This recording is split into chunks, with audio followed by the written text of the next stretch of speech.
నమస్తే V97 news కు స్వాగతం. నా పేరు తరంగిణి. ముందుగా బులెటిన్ లో హెడ్లైన్స్ చూద్దాం.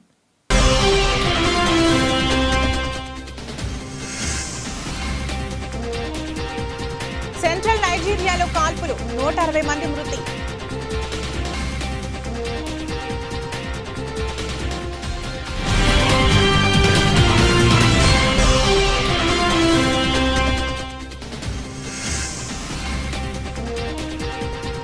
లడఖ్ లో స్వల్ప భూకంపం, కాశ్మీర్లోని కిష్టాఫర్లోనూ ప్రకంపనలు.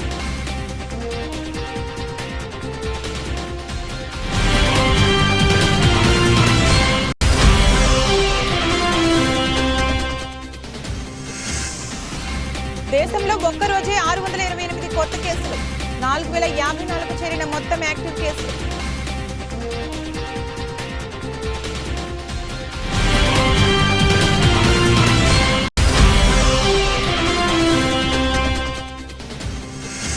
సఫారీ గడ్డపై ఊరిస్తున్న టెస్ట్ సిరీస్. నేటి నుంచి భారత్ దక్షిణాఫ్రికా బాక్సింగ్ డే టెస్ట్.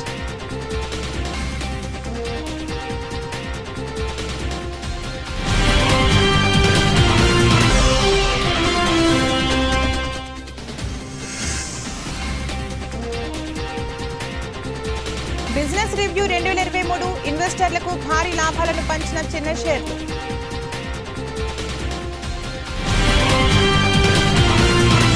సెంట్రల్ నైజీరియాలోని పలు గ్రామాల్లో సాయుధ మూకలు కాల్పులకు తెగబడ్డాయి. దీంతో 160 మంది మరణించగా మరో 300 మందికి పైగా గాయపడ్డారు. బండిట్స్ గా పిలిచే మిలిటరీ గ్యాంగ్లు 20 తెగలకు చెందిన ప్రజలే లక్ష్యంగా గ్రామాలపై కాల్పులకు పాల్పడ్డారు. పెద్ద సంఖ్యలో ఇండ్లను కాల్చివేశారు. ఈ మేరకు స్థానిక ప్రభుత్వం ప్రకటన విడుదల చేసింది. మొదట ఆదివారం సాయంత్రం జరిగిన కాల్పులో 16 మంది మరణించినట్లు వార్తలు వచ్చాయి. అయితే సోమవారం కూడా కాల్పులు కొనసాగడంతో మృతుల సంఖ్య భారీగా పెరిగిందని అధికారులు వెల్లడించారు. గాయపడిన వారిని దవాఖానాలకు తరలించి చికిత్స అందిస్తున్నట్లు చెప్పారు. అయితే మృతుల సంఖ్య మరింత పెరిగే అవకాశం ఉన్నట్లు వెల్లడించారు. కేంద్ర పాలిత ప్రాంతాలైన లడఖ్, జమ్మూ కాశ్మీర్లో భూమి కంపించింది. మంగళవారం ఉదయం 4:33 లడఖ్లోని లేహ్లో భూకంపం వచ్చింది. దీని తీవ్రత 4.5గా నమోదైందని నేషనల్ సెంటర్ ఫర్ సిస్మోలజీ తెలిపింది. భూ అంతర్భాగంలో 5 కిలోమీటర్ల లోతులో ప్రకంపనలు చోటు చేసుకున్నాయని వెల్లడించింది.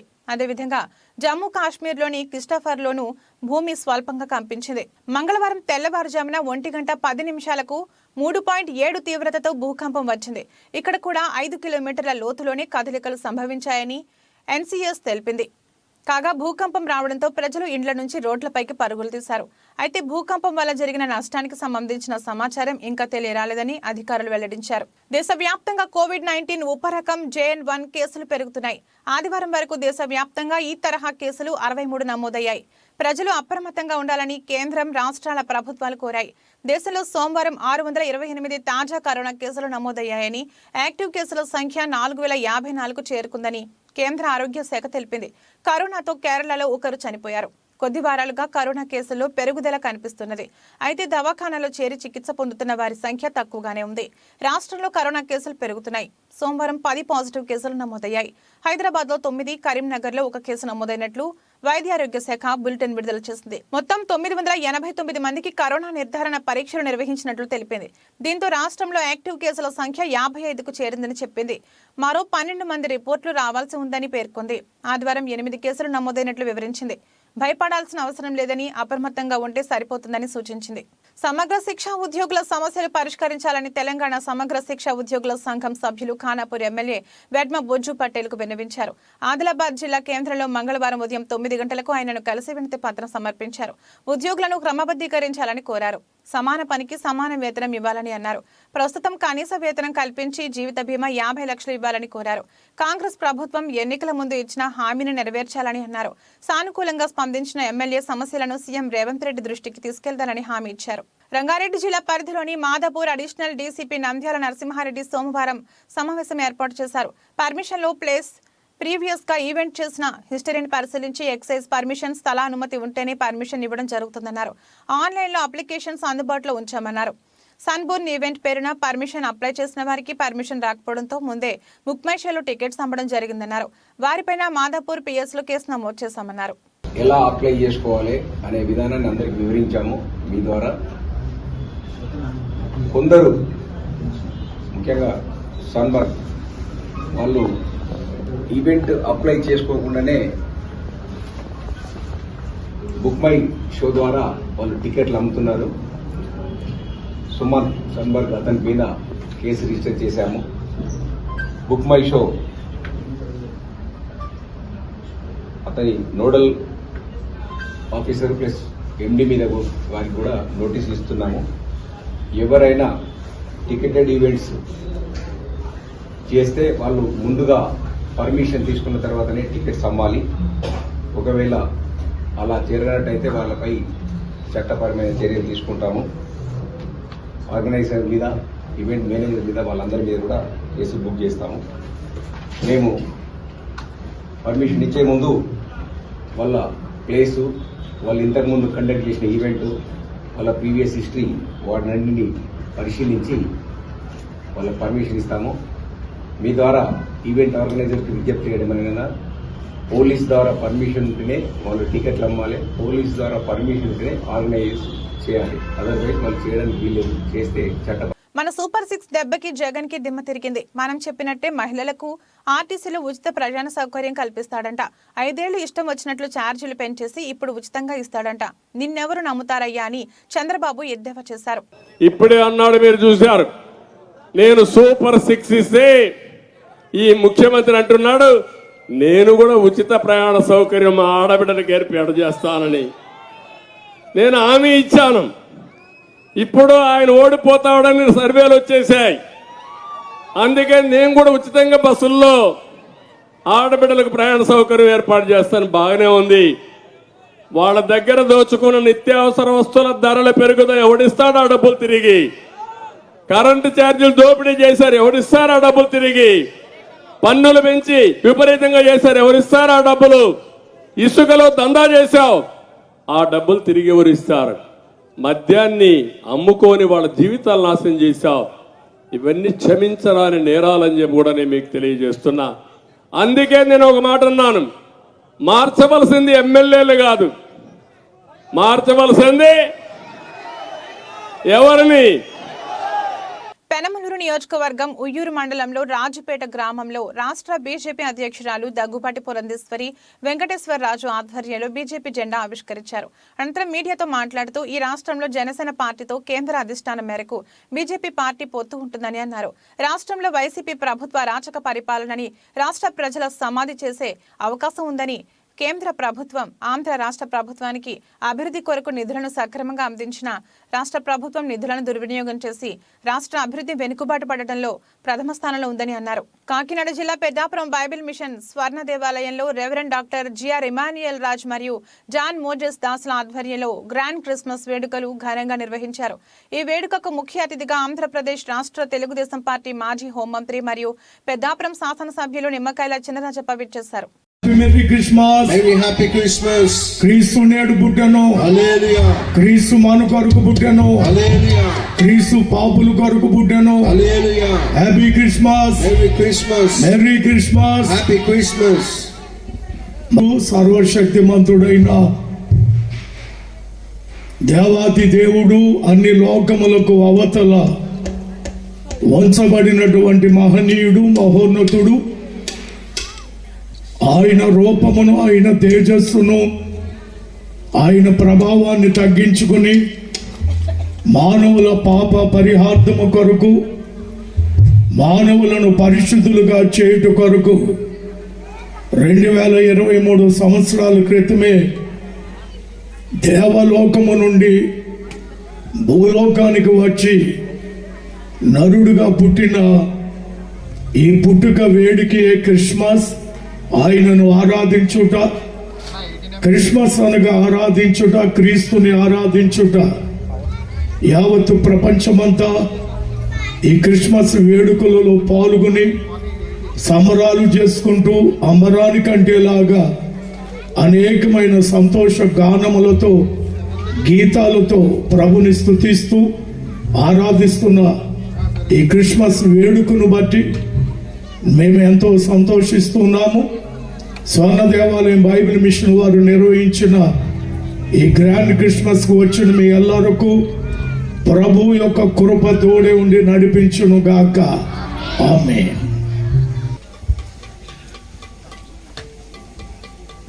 స్తోత్రగానముపై దివ్య స్థలములో దేవమారు గానము ముదేశ స్థలములో దేవలోక పావనులను దీన నరులను ద్రోవా చూడ దివి క్రిస్మస్ ద్రోవా చూడ దివి క్రిస్మస్ అంబకించినట్టి వయసులో ఈ దినముగ సఫలమాయ ఈ దినమున కాకినాడ రూరల్ మండలం చీటిక గ్రామం జనసేన గ్రామ కమిటీ అధ్యక్షులు మహేష్ ఆధ్వర్యంలో నిర్వహించిన కార్యక్రమంలో జనసేన పిఎస్సి సభ్యులు రూరల్ ఇన్ఛార్జ్ పంతం నానాజీ పాల్గొన్నారు. చీడిగ మెయిన్ రోడ్ అంబేద్కర్ విగ్రహం వద్ద పునఃనిర్మాణం చేసుకుంటున్న గణపతి ఆలయం నిర్మాణ పనులను నానాజీ పరిశీలించారు. ఆలయ నిర్మాణానికి జనసేన నాయకులు పోనగంటి మహేష్ కుమార్ 50,000, నగుబత్తుల రాంబాబు 75,000, మేక వీరబాబు 10,000, తలాటం సాయిబాబు 10,000 ఇచ్చిన విరాళాల్ని నానాజీ చేతుల మీదుగా ఆలయ కమిటీ సభ్యులకు అందజేశారు. ఈ రాష్ట్రంలో 83లో ఎన్టీ రామారావు అప్పటి నుంచి ఇప్పటి దాకా కూడా చూసుకుంటూ వస్తే అంత ప్రపంచమైనటువంటి మీటింగు, అంత పెద్ద మీటింగు, అంత ఉత్సాహమైన మీటింగు, అన్ని గంటలు 8 గంటలు 9 గంటల పాటు ఆ ప్రజలు వెయిట్ చేయడం అన్నది ఎప్పుడు కూడా అది ఒక మార్పుకు సంకేతం. పెద్ద ఎత్తున రాష్ట్రంలో మార్పు కావాలన్నటువంటి ఒక సంకేతం అయితే పూర్తిగా చిత్తూరు దగ్గర నుంచి శ్రీకాకుళం దాకా కనపడతా ఉంది. మార్పు ఖాయం. అధికారంలోకి రావడం దేశం యొక్క ఉమ్మడి ప్రభుత్వం అధికారంలోకి రావడం అన్నది ఖాయం అయిపోయింది. ఇకపోతే అంతసేపు మీరు అధికారాల గురించి మాట్లాడుకుంటారు, అసలు ప్రజల గురించి ఎవరు పట్టించుకుంటున్నారని చెప్పి చాలామంది ప్రజలు అడుగుతూ ఉన్నారు. ఈ మధ్య వీళ్ళు వచ్చిన తర్వాత నిత్యం వీళ్ళు చేసే అదోపాల గురించి వాళ్ళకి ఖండిస్తూ ఉండడానికే సరిపోతూ ఉంది. మేము ఇవాళ చెప్తా ఉన్నాం, పవన్ కళ్యాణ్ గారు అయితేనేటి, చంద్రబాబు గారు అయితేనేటి చాలా స్పష్టంగా చెప్పారు, మాది అభివృద్ధి ఒకటే కాదు సంక్షేమం కూడా చూసేటటువంటి ప్రభుత్వం. చాలా చెత్త ప్రచారం చేస్తా ఉన్నారు వైసీపీ వాళ్ళు. సంక్షేమ పథకాలు తీసేస్తారట, సంక్షేమం ఉండదట, ఒక అభివృద్ధి ఒకటే చేస్తారట. పిచ్చి సన్నాసారా. గతంలో తెలుగుదేశం పరిపాలించింది, చాలా సంక్షేమ పథకాలు ఇచ్చింది, చాలా అభివృద్ధి పథకాలు కూడా చేసింది తెలుగుదేశం ప్రభుత్వం. కాబట్టి మీ సన్నాసులందరికీ ఒకటే మళ్ళా చెప్తా ఉన్నాను, సంక్షేమం ఒక కన్ను అయితే అభివృద్ధి ఒక కన్ను జనసేన పార్టీ అలాగే తెలుగుదేశం పార్టీలకి. కాబట్టి ప్రజలు ఆ విషయంలో మటు ఇంటి బతులు ఏ విధంగా పెట్టుకోవద్దు. ఇక మన లోకల్ రాజకీయాలకు వస్తే మనం ఇక్కడ చూస్తానే ఉన్నాం, అసలు ఏ రకమైన రాజకీయం జరుగుతుందన్నది మనకు అర్థం కావట్లేదు.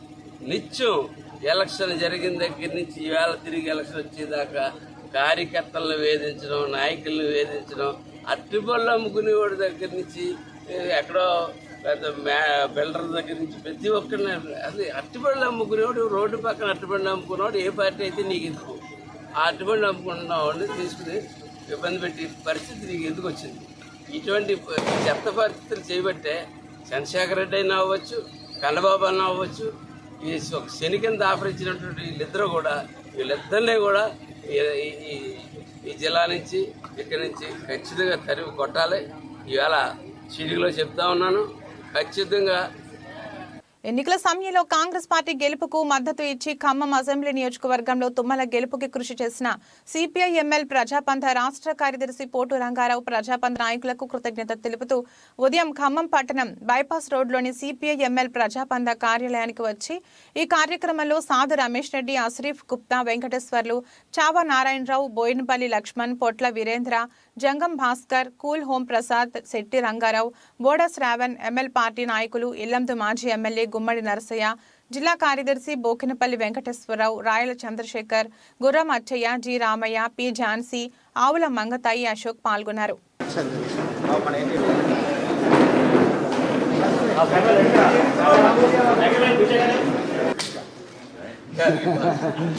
గ్యాలరీ పాస్ ఇప్పించారా సార్? గ్యాలరీకి పోవడానికి నా దగ్గర నుంచి పాస్ తీసుకుని గ్యాలరీకి అక్కడ అన్నారు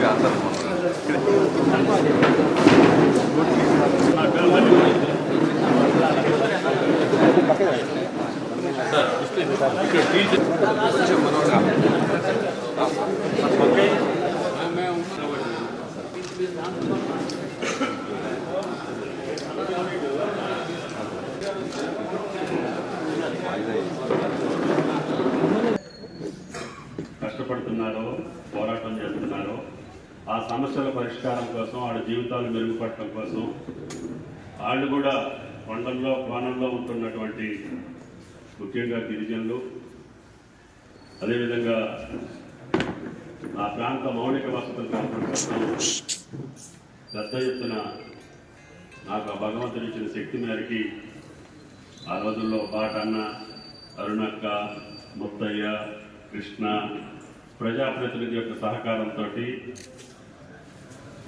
గుండాల ఆడపిల్లే కాకుండా వాజేడు నుంచి విఆర్పురం చింతూరు దాకా నా అధికార కాలం ఎక్కువ ఆయా ప్రాంతాలకే.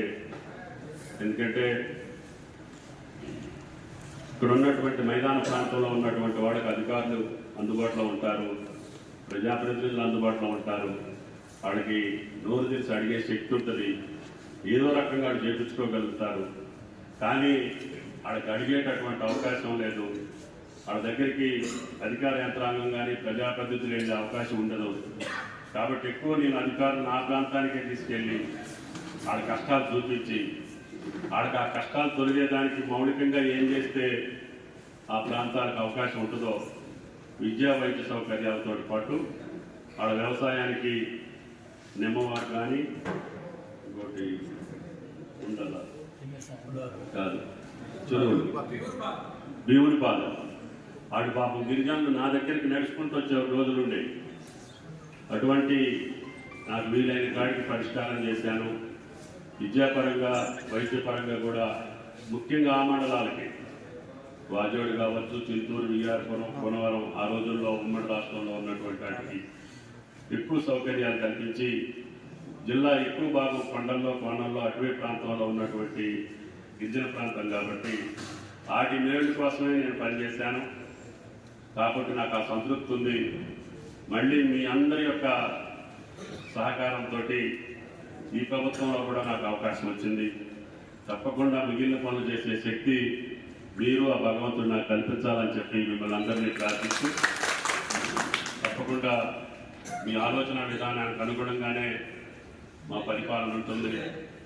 పేదల పక్షాన, బడుగుల పక్షాన, బలహీన వర్గాల పక్షాన ఏం చేయగలుగుతామో అది చేసేటటువంటి అవకాశం తప్పకుండా తీసుకుంటానని చెప్పి విజ్ఞప్తి చేస్తూ, మొన్నటి ఎన్నికల్లో మీరు కొన్ని రోజులు అసలు ప్రజాస్వామిక పద్ధతిలో మేము ఓటు వేయం అన్నప్పుడు కూడా మిమ్మల్ని ఇబ్బంది పెట్టాలి, మేము వేసుకుంటాం అన్నప్పుడు కూడా మిమ్మల్ని నేను అడగలేదు.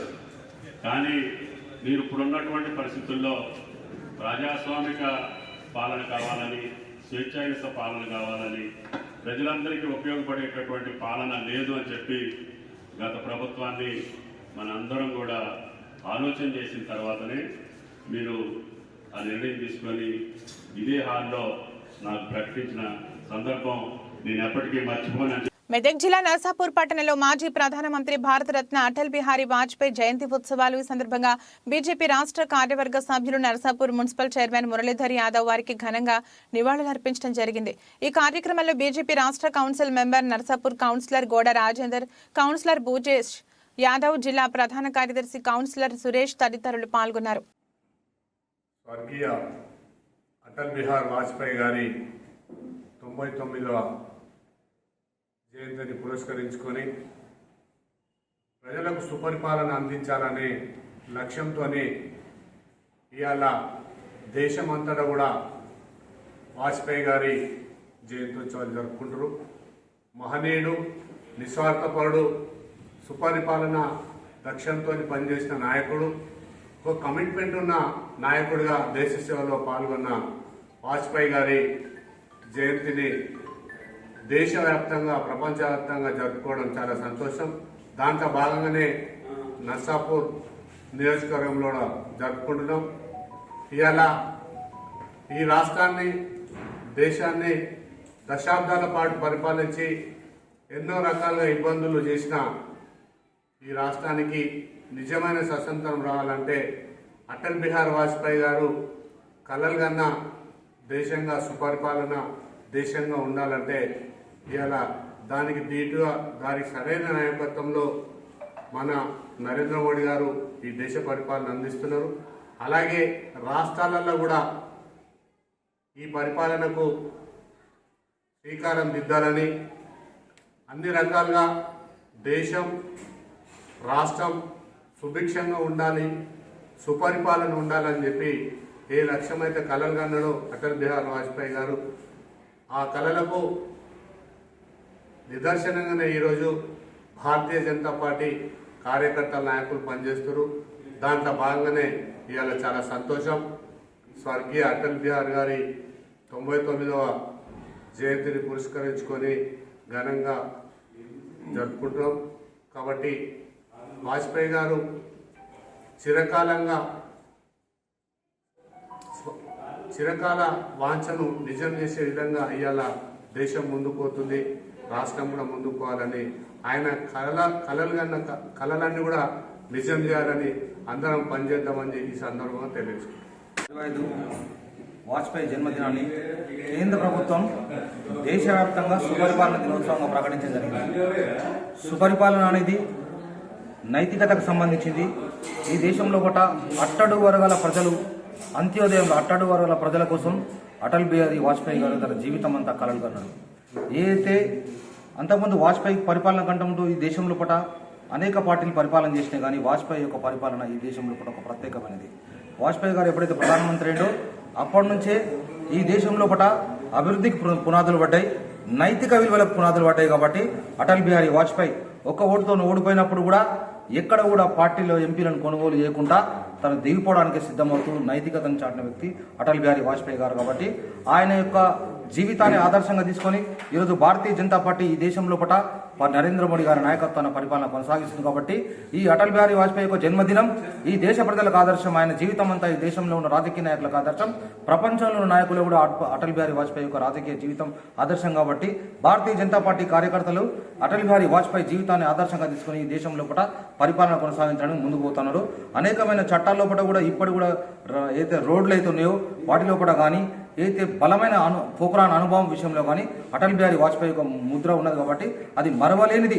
అటల్ బిహారీ వాజ్పేయి యొక్క ప్రధానమంత్రి యొక్క పరిపాలన అనేది ఈ దేశ రాజకీయ చరిత్రలో మరవలేనిది. కాబట్టి మనం ఆ దిశగా అడుగులని చెప్పి భారతీయ జనతా పార్టీ కార్యకర్తలుగా ఆ విధంగా ముందుకు సాగాలని కోరుతాము.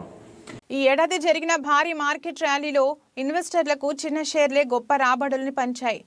ఈ ఏడాది ప్రారంభం నుంచి డిసెంబర్ 22 వరకు BSE small cap index 45.2% rally జరపగా మిడ్ క్యాప్ ఇండెక్స్ 41.74% జంప్ చేసింది.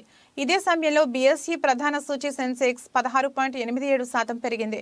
సెన్సెక్స్ తో పాటే స్మాల్ మిడ్ క్యాప్ ఇండెక్స్లు సైతం చారిత్రాత్మక రికార్డు స్థాయిల్ని చేరాయి. ర్యాలీలో అధికంగా రిటైల్ ఇన్వెస్టర్లు పాల్పంచుకోవడంతో పాటు దేశ స్థూల ఆర్థిక ఫండమెంటల్స్ పట్ల ఆశాభావం నెలకొనడంతో స్మాల్ మిడ్ క్యాప్ షేర్లు జోరుగా పెరిగాయని విశ్లేషకులు చెప్పారు. Mid cap, small cap funds లోకి భారీగా సిప్ పెట్టుబడులు రావడం కూడా ర్యాలీకి కారణమన్నారు.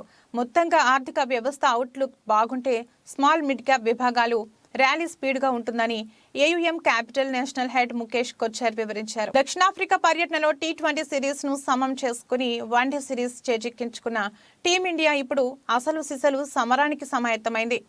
ప్రతి ఒక్కరూ ఆసక్తిగా ఎదురుచూస్తున్న 2 మ్యాచ్ల టెస్ట్ సిరీస్ కు మంగళవారం తెరలేవనుంది. పేస్ కు సహకరించే సెంచూరియన్లో ఇరు జట్ల మధ్య నేటి నుంచి తొలి టెస్టు ప్రారంభం కానుంది.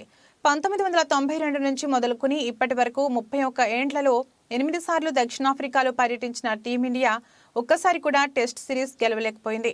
ఒకే ఒక్కసారి సిరీస్ డ్రా చేసుకుని మిగిలిన 7 సార్లు ప్రత్యర్థికి కప్పు అప్పచెప్పింది. ఈసారి ఆ లెక్కలు సరిచేయాలనే ఉద్దేశంతో భారత జట్టు ఉంటే అజేయ రికార్డు కొనసాగించాలని ప్రోటీస్ రెడీ అవుతున్నారు. బులెటిన్ ముగించే ముందు హెడ్లైన్స్ మరొకసారి.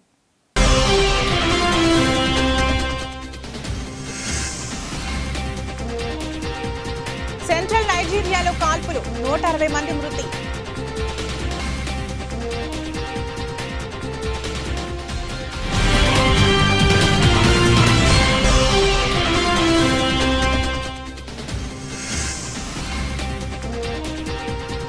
లడఖ్లో స్వల్ప భూకంపం, కాశ్మీర్లోని కిష్టాఫర్లోనూ ప్రకంపనలు.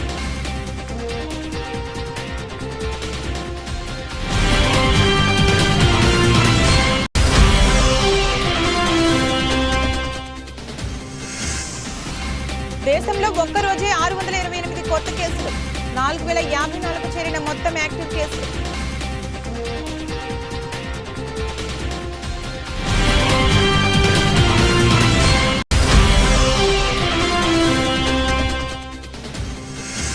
సఫారీ గడ్డపై ఊరిస్తున్న టెస్ట్ సిరీస్.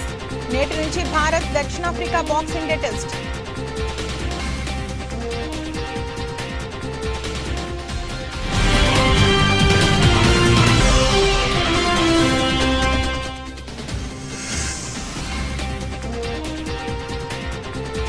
బిజినెస్ రివ్యూ 2023 ఇన్వెస్టర్లకు భారీ లాభాలను పంచిన చిన్న షేర్లు.